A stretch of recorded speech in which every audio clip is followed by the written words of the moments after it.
lees, toe sit ek en dink, dis eintlik, Paulus het dit geskryf in Romeine 11, vers 33 tot 36, kom hierdie gedeelte voor, maar dit is eintlik wat sy oorsprong in die Ou Testament het. Maar dis ongelooflik hierdie wat uit hom en deur hom en tot hom is alle dinge. Met ander woorde, hy is absoluut die rede waarom ons bestaan, die rede waarom alles daar is. En kom ons gee hom die nodige eer daarvoor. Nou vanoggend se skriflesing is uit die Ou Testament uit.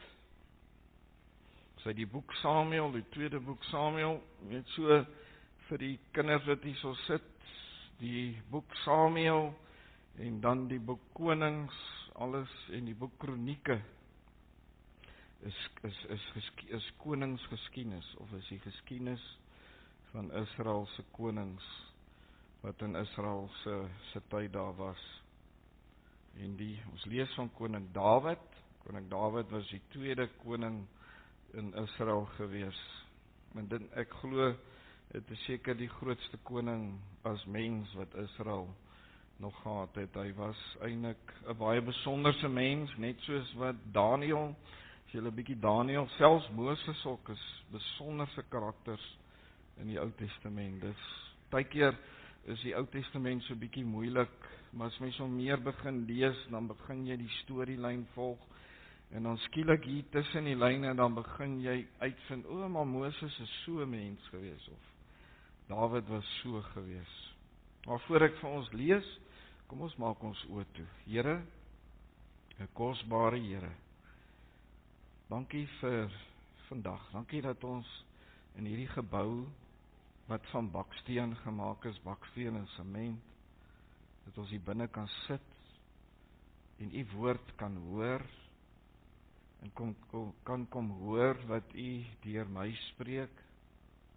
Hoor die woord, Here, dat dit in ons lewens inslag sal vind, ook in die jongetjies wat vanoggend hier sit, Here, dat ons uit koning Dawid se lewe baie dinge kan leer, Here. Hy het baie foute gemaak, hy het sonde ook gedoen. Maar een groot ding wat Dawid se lewe uitstaan, Dawid het altyd teruggekeer na die Here toe, altyd terug na sy fondamente. Gee, Here, dat ons as die kinders ook so sal terugkeer, elke keer na u toe, as ons fout gemaak het, of as ons u bedroef het, of as ons u hartseer gemaak het, in Jesus naam. Amen. Ek lees daar vanaf vers 17, die nuwe vertaling het hom so bietjie anders verdeel. Toe die Filistyne verneem dat Dawid tot koning oor Israel gesalf is, het hulle almal teen hom opgetrek. Dawid het dit te hore gekom en op 'n strategiese plek gaan stelling inneem. Die Filistyne het gekom en die spooklaagte binne geval. En dan in vers 19, iets besonders. Dawid het die Here geraadpleeg en gevra: Moet ek teen die Filistyne opruk? Sal u hulle in my mag oorgee? Die Here het hom geantwoord: Ja, trek op, want ek gee hulle beslis aan jou oor. Dawid het toe deur 'n groot kloof getrek en hulle daar verslaan.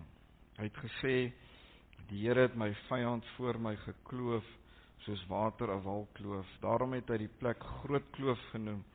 Die Filistyne het self hulle afgodsbeelde net daar gelos, en Dawid en sy manskappe het dit opgetel. Die ou vertaling sê hulle het dit versamel. Vers 22, toe die Filistyne weer opruk en die spooklaagte binneval, het Dawid die Here geraadpleeg.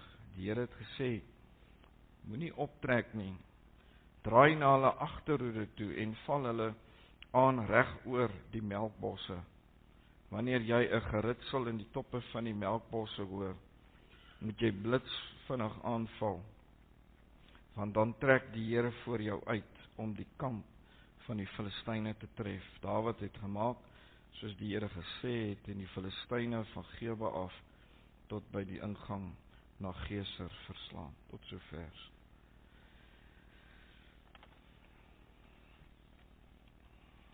In hierdie gedeelte wat ek vanoggend gelees het, kom daar twee belangrike komponente of lewenslesse voor wat vir my en vir jou as gelowiges is van kardinale belang is. En dink trouens Dawid se hele lewe word deur hierdie fasette weerspieël, om gehoorsaam te wees en om die stem van die Here te hoor. Saam met dit, wanneer Dawid gesondig het of verkeerd gedoen het, dan het Dawid altyd in sak en as ombekeer. Dawid het altyd weggedraai van dit wat hy verkeerd gedoen het, en hy het hom altyd opnuut tot die Here bekeer, altyd. Reggemaak deur sy verkeerdhede te bely en om tot God te bekeer. Ek dink dis vir my een van die grootste, nederigste eienskappe of dit wat die Here in Dawid se lewe is, dat Dawid het hom altyd terug na die Here gedraai. As ons nou na hierdie geleesde gedeelte kyk, wat het hier gebeur? Dawid was nou as koning gesalf oor die hele Israel. Saulus is dood in die oorlog teen die Filistyne, en in daardie oorlog het die Filistyne die ark van God geneem.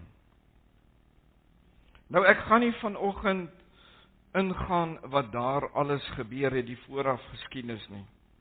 Toe die Filistyne hoor dat Dawid koning geword het oor die hele Israel, het hulle afgetrek om teen hom oorlog te maak. Onthou nou, die Filistyne het vir Dawid geken, want toe Dawid vir sy lewe gevlug het, het Dawid saam met een van die konings van die Filistyne by hom gaan vestig en daar gaan bly. So die Filistyne het vir Dawid geken, want ons lees op 'n stadium toe Saul gelees het, is dat Dawid het vir die koning gesê saam wie hy gebly het, ek sal saam met julle optrek om teen Israel oorlog te maak. En die koning het gesê nee, want die groot leiers van die Filistyne het gesê, ons soek nie iemand wat saam met ons inval en draai op die ouene teen ons nie. So die Filistyne het vir Dawid geken. Nou lees ons in vers 19, en Dawid het die Here geraadpleeg. Die Filistyne wil oorlog maak teen hom.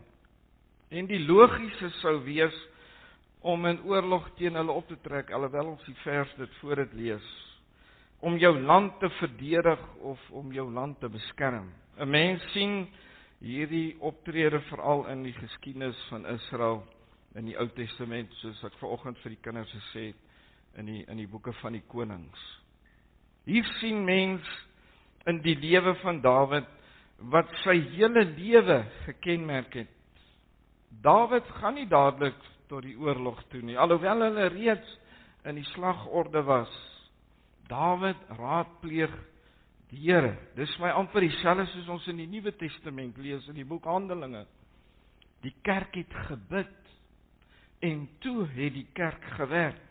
Gewoonlik in die Ou Testament het iemand wat die Here wou raadpleeg na 'n profeet of na 'n priester gegaan om deur die persoon te hoor dan wat die Here wou sê.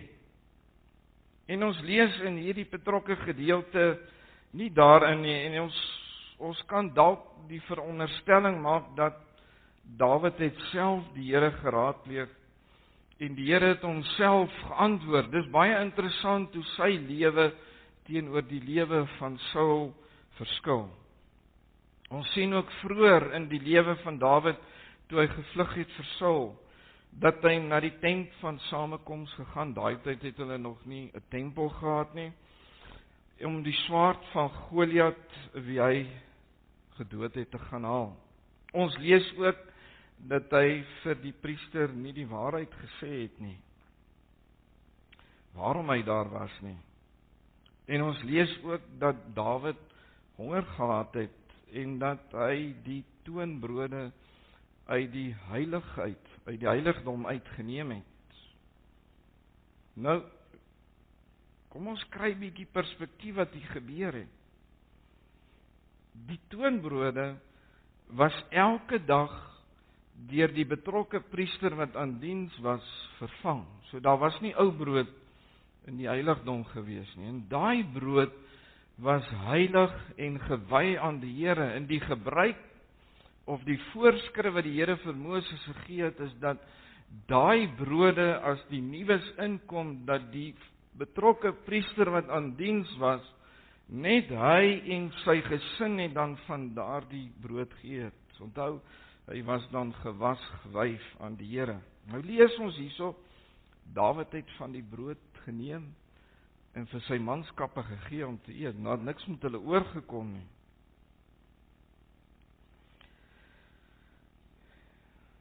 Tog lees ons bietjie verder, want dit wat bietjie vroeër gebeur, lees ons van toe Dawid het die begeerte gehad om die ark van die Here te gaan haal.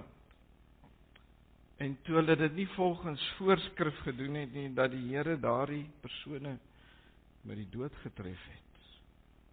Dan staan daar, het iets in Dawid se lewe gebeur, dan staan daar, en Dawid het van daardie dag af God gevrees.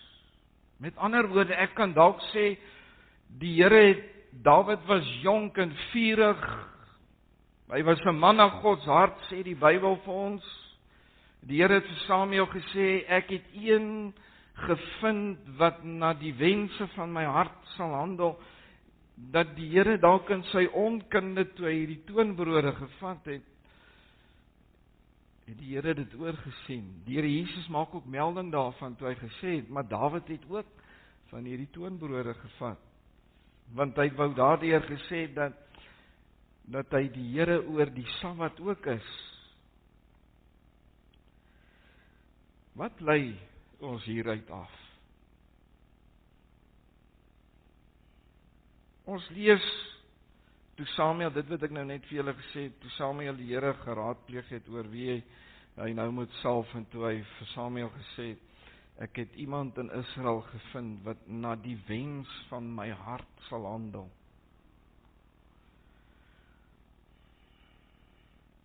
Jeremia skryf aan die volk as hy sê, julle is lief om my naam op julle lippe te noem, of my naam op julle lippe te sit. Maar dan sê die Here deur die profeet, maar in julle harte is ek nie. Skryf die einste Jeremia ook nie in hoofstuk 31, dat hy in die nuwe verbond wat hy met Israel sal sluit, en dan praat hy van die Messias wat sou kom, wat hy sê, ek sal vir julle harte van klip, sal ek julle harte van vlees gee. 'n Mens sou dus kon sê, dat Dawid die toonbrode uit onkunde geneem het, en dat die Here daardie onkunde raak gesien het. Is ons ook nie baie keer so in ons lewe, soos ons groei in onkunde, doen ons dinge, en soos die Here vir ons lei, en ons al nader aan die Here kom, so kom ons agter, dat ons dinge uit onkunde uitgedoen het nie. Later met die verbondsark,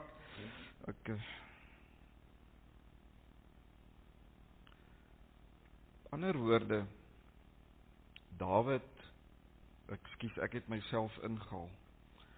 Dawid het in hierdie lewensproses, het Dawid nader in die Here gekom, en Dawid het 'n heilige respek vir God gekry. Hy het besef, met wie het hy hier te doen.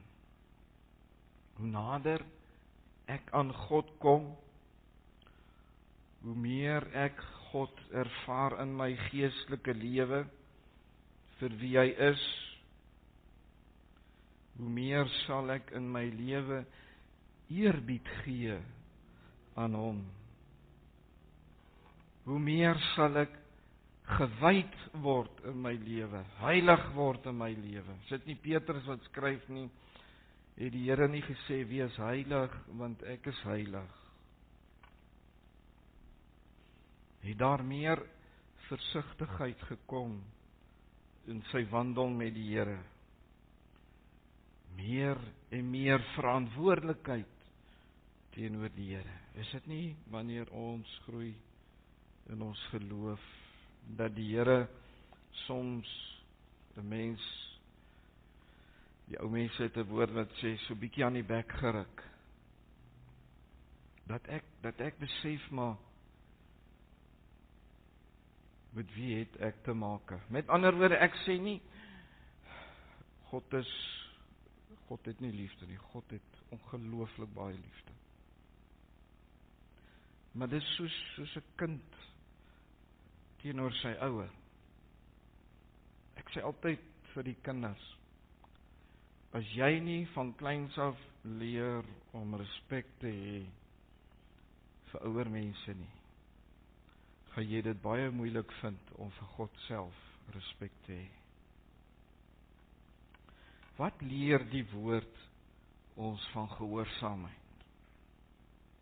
In die eerste plek, om gehoorsaam te wees, is 'n bevel. Dis 'n opdrag.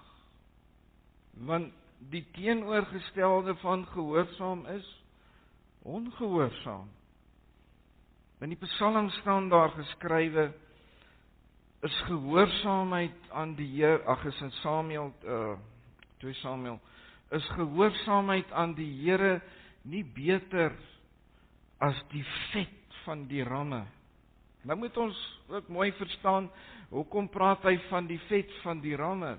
As iemand 'n offer gebring het, 'n offer wat aan die Here gewy was, het die Here baie duidelik vir die priesters gesê, die vet mag julle nie vir julle self neem nie, want dit is 'n offer, 'n lieflike geur aan my.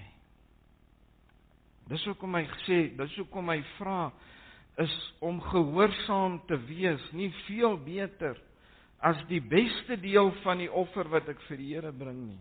Die Here vra gehoorsaamheid. Nou moet ek hier ook mooi verstaan,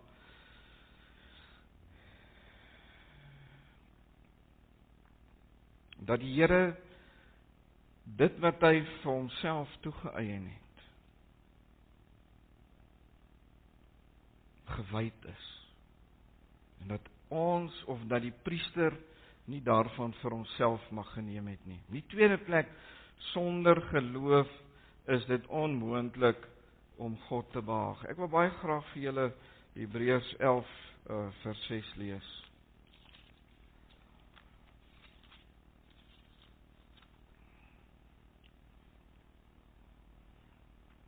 As 'n mens nie glo nie, is dit onmoontlik om te doen wat God wil. Wie tot God nader moet glo dat hy bestaan en dat hy die wat hom soek beloon. Weet julle wat staan aan die einde? As ek nie gehoorsaam is aan dit wat die Here sê nie, dan is dit onmoontlik om God te behaag.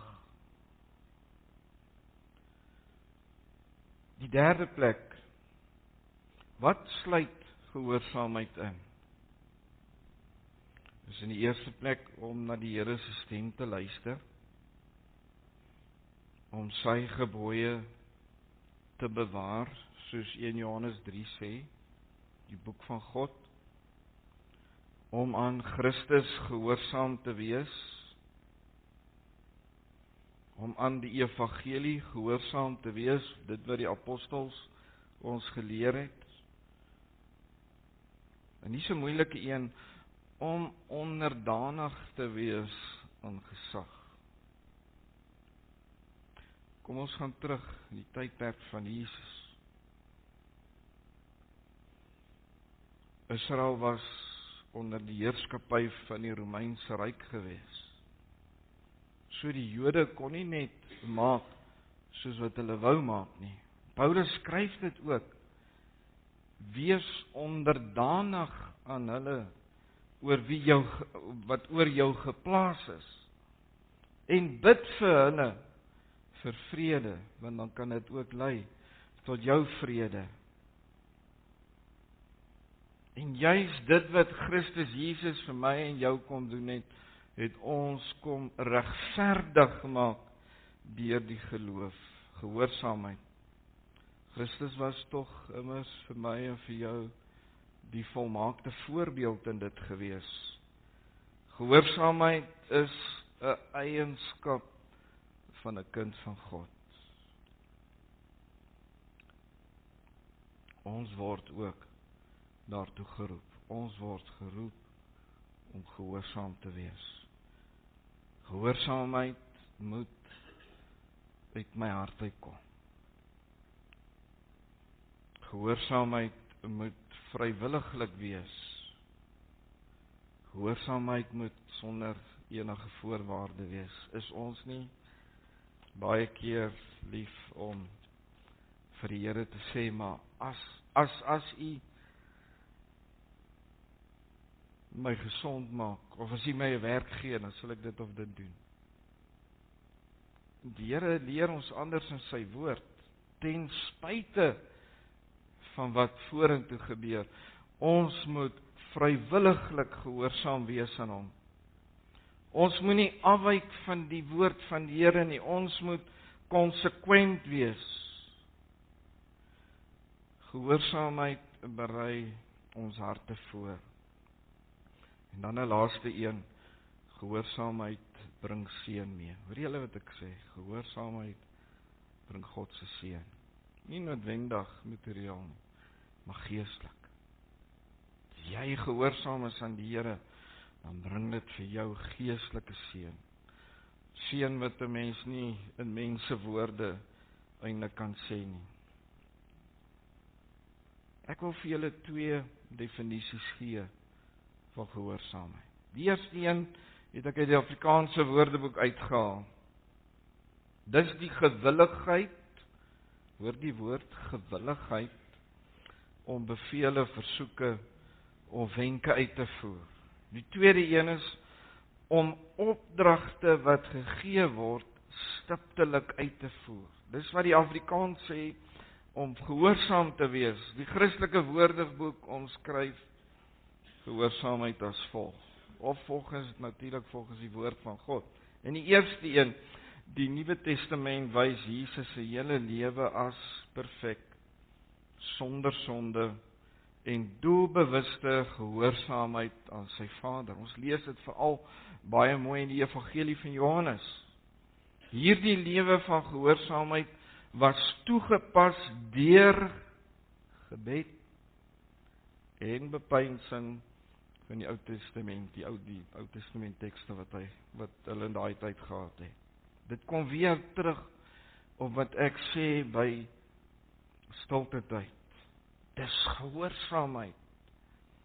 Hierdie algehele gehoorsaamheid was gebou op die liefde en die vertroue wat daar, hoor mooi, tussen Christus en sy Vader was. Net so moet ons algehele gehoorsaamheid gebou wees op ons verhouding wat ons met die lewende God het. Christus Jesus is, was en sal vir my en vir jou altyd 'n voorbeeld wees, na wie ons kan opsien en na wie ons kan streef. En as gevolg van hierdie gehoorsaamheid wat Christus tot sy Vader gehad het, kan ek en jy daardie gehoorsaamheid van hom op 4 maniere verstaan. In die eerste plek, sy gehoorsaamheid aan sy Vader. En dit is amper een van die belangrikste. Het dit vir my en vir jou moontlik gemaak. Sy gehoorsaamheid aan sy Vader. Het dit vir my en vir jou moontlik gemaak om aan hom gehoorsaam te wees. Ek wil graag vir julle 'n versie wou neerskryf. 1 Petrus 1 vers 2. Soos God die Vader dit vooraf bestem het hy julle uitverkies en deur die Gees afgesonder, hoor mooi, om aan hom gehoorsaam te wees en besprinkel te word met die bloed van Christus Jesus. Dit bring 'n verantwoordelikheid om gehoorsaam te wees. Die tweede plek, hy wat self versoek was, kan vir my en vir jou nou bystaan as ons versoek word, of as versoekings op ons pad kom. 1 Korintiërs 10 vers 13. Het ek al baie gesê, God sal ons nie bo ons kragte versoek nie. Maar saam met die versoeking sal hy ook die uitkoms gee.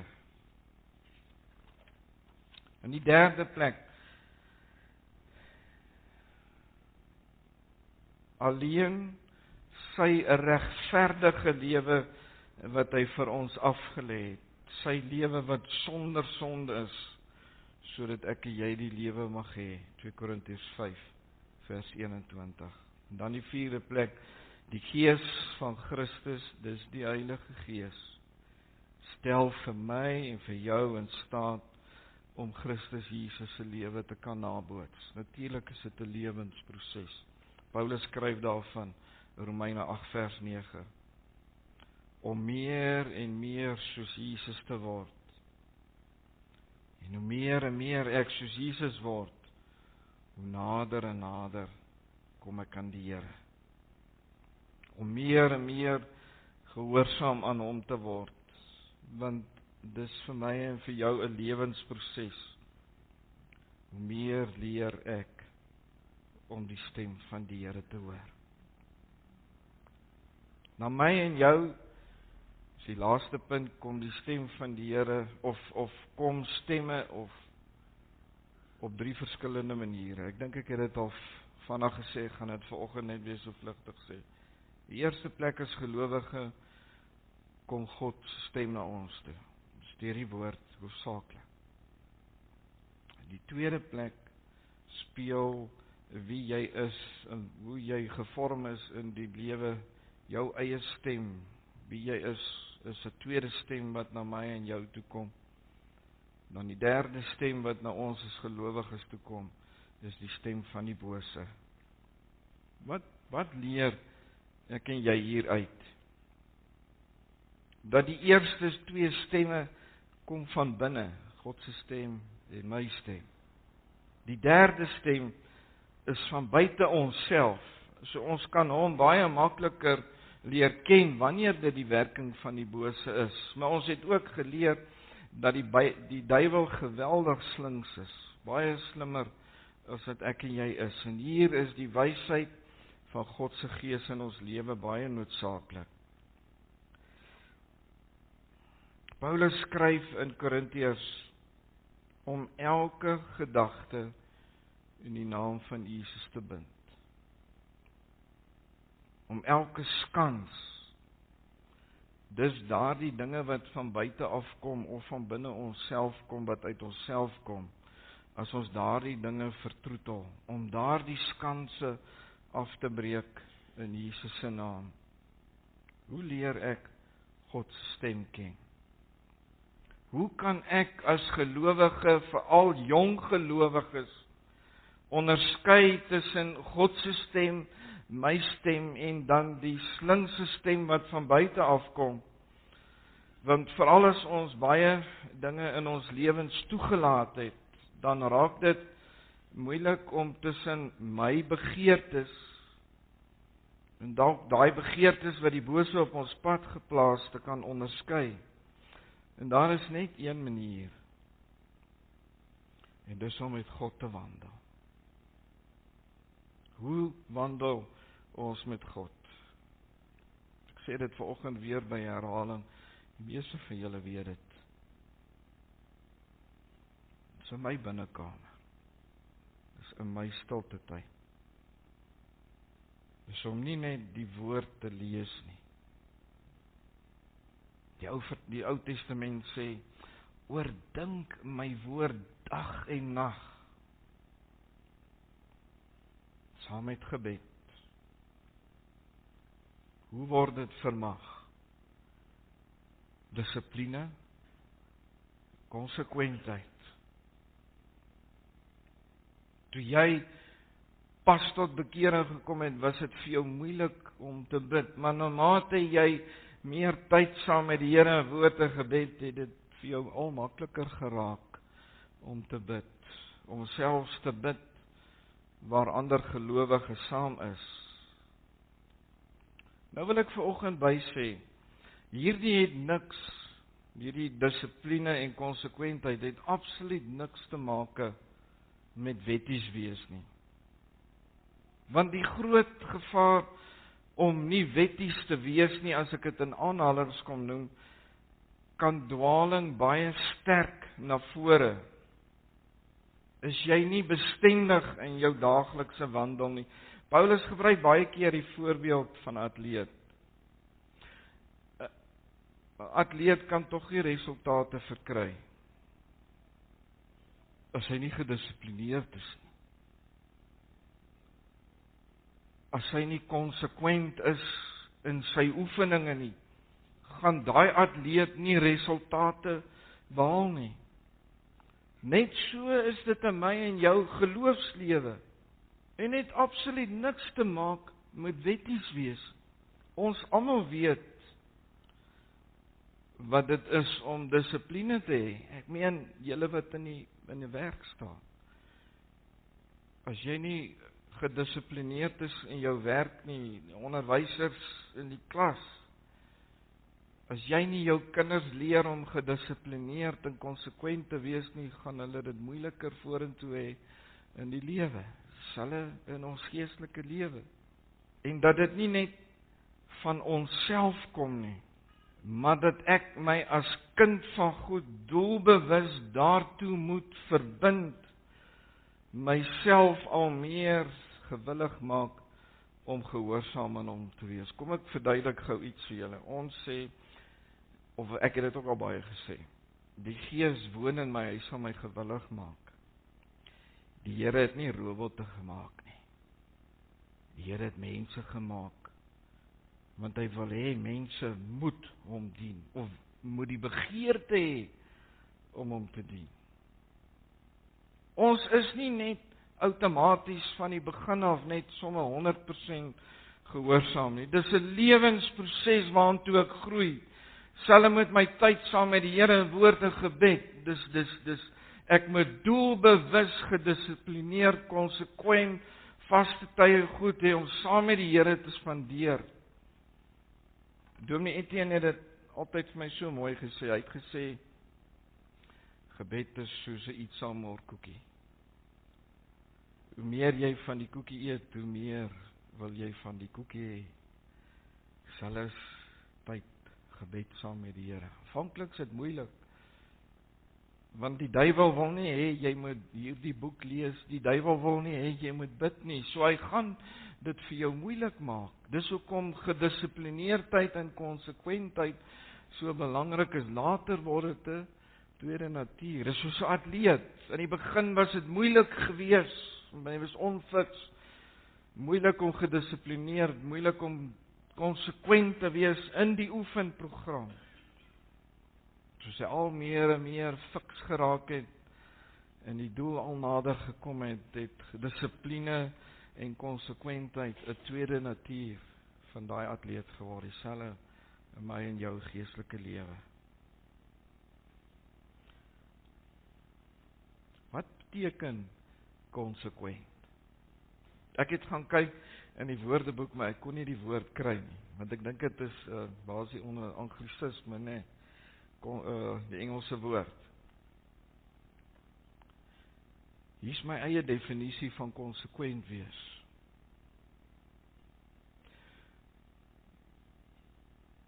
Dis om 'n vaste patroon te hê en nie daarvan af te wyk nie. Konsekwent te wees. Weet julle hoe belangrik is dit in my en jou geestelike lewe om konsekwent te wees? Ek het dit geleer by 'n oom wat laas jaar oorlede is en hy het altyd hierdie ding gesê, dit in Engels gesê. As jy nie, hy het eendag oor stilte tyd gepreek gesê, as jy nie konsekwent is, selfs moet hierdie boek nie net random oopmaak nie. God se boek van begin tot einde lees. Want as ek net rondspring, dan gebruik die duiwel daai rondspring baie keer om ons op 'n sypaadjie te sit. So kom ek gesê, dit is so belangrik om te kan onderskei wanneer is dit die Here se stem, of wanneer is dit die stem, my eie begeerte, of wanneer is dit wat van buite afkom. Dis ook om verantwoordelik om te gaan met God se woord en nie rond te spring nie, dit wat ek nou net gesê het.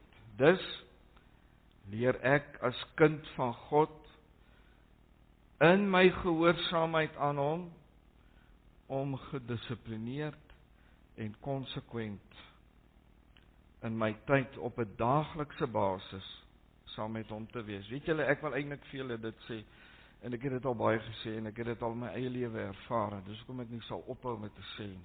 Al hoe ek en jy deur 'n dag gaan kom, en al hoe ek en jy al hoe meer sy stem gaan leer, gedissiplineerd en konsekwent gaan wees, is om tyd te maak saam met die Here. Doelbewus tyd te maak saam met die Here. Jy gaan kyk, gaan bestudeer veral in die evangelie van Handelinge, die Here Jesus se lewe, wanneer het hy saam met sy Vader stil geraak, was gewoonlik die oggendure, altyd konsekwent. En daardeur leer ek, wanneer is dit God se stem? En kan ek dan onderskei tussen my stem en sy stem? Want my stem of my begeerte gaan meer selfgesentreerd wees. Die bose se gedagtes kan ek gevangene neem, soos Paulus in die boek Korintiërs skryf. Dit is dus 'n daaglikse verantwoordelikheid, 'n lewenswandel saam met hom. 'n Lewe wat al meer en meer oorgegee is aan hom. Amen. Kom ons buig ons hoofde. Here, ek dink Dawid, ek glo vandag nog steeds dat Dawid een van die beste voorbeelde is in u woord. Van iemand wat gehoorsaam en u stem geken het.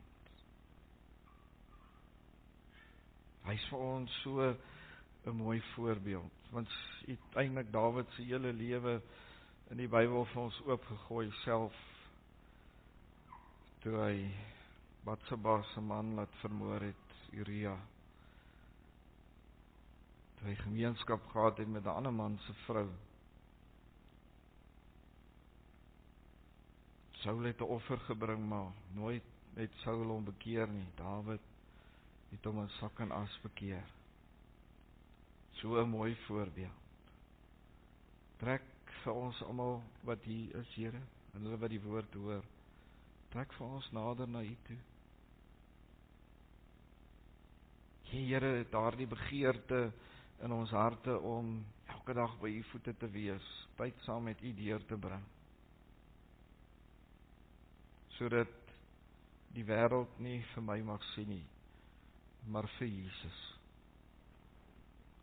Dankie daarvoor. Seën hierdie dag, Here. Seën ook die week wat voorlê, kinders wat eksamens skryf, ons wat werk toe gaan, wat werk toe doen, Here, moeders by die huise wat so baie doen vir hulle gesinne.